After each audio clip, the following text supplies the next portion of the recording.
जय माता दी दोस्तों।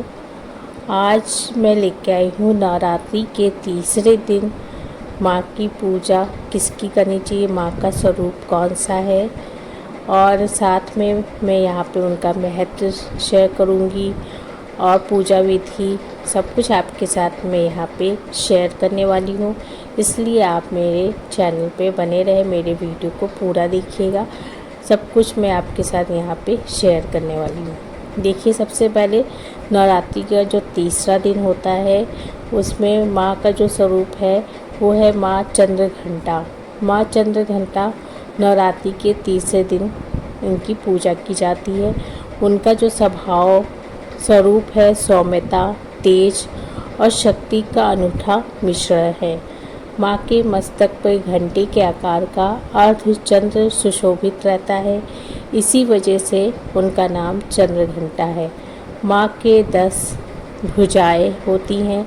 वे हाथों में अस्त्र शस्त्र धारण करती है, जिससे भक्तों की रक्षा होती है। माँ चंद्रघंटा का महत्व क्या है?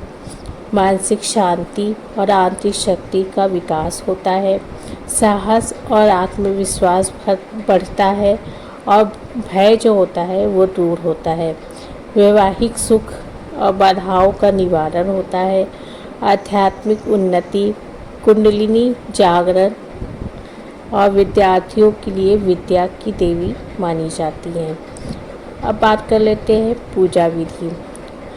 माँ चंद्रघंटा की पूजा किस तरह से करनी चाहिए वो मैं आपके साथ यहाँ पे शेयर कर रही हूँ। ब्रह्म मुहूर्त में स्नान करें और साफ वस्त्र धारण करें। पूजा स्थल को गंगा जल से शुद्ध करें। माँ की प्रतिमा, फोटो को लाल या पीले वस्त्र पर स्थापित करें।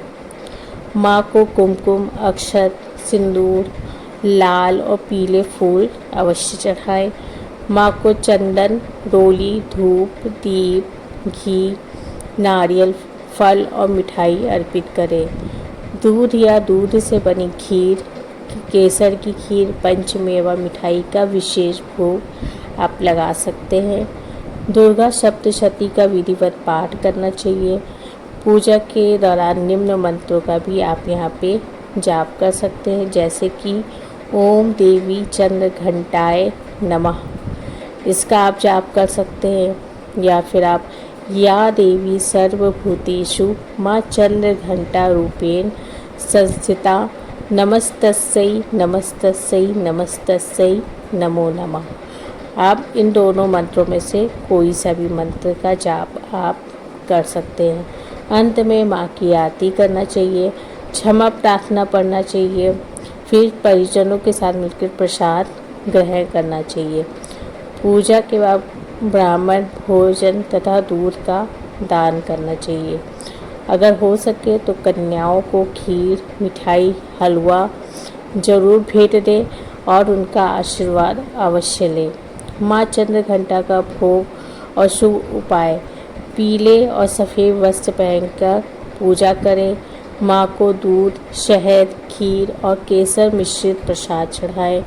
मखाने या साबूदाने की खीर माँ को अर्पित करें। लाल फूल, तांबे का सिक्का, चांदी की घंटी अर्पित करना विशेष फलदायी होता है।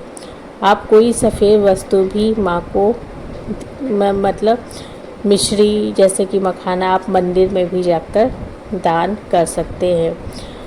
108 बार मंत्र का जाप करें, मैंने आपको ऊपर मंत्र बताया है। आरती करें। अब बात कर लेते हैं कथा। पौराणिक कथाओं के अनुसार स्वर्ग पर राक्षसों का उपद्रव बढ़ने पर दुर्गा मैया ने चंद्रघंटा माता का रूप धारण किया था। महिषासुर नामक दैत्य ने सभी देवताओं को परेशान करके रखा था।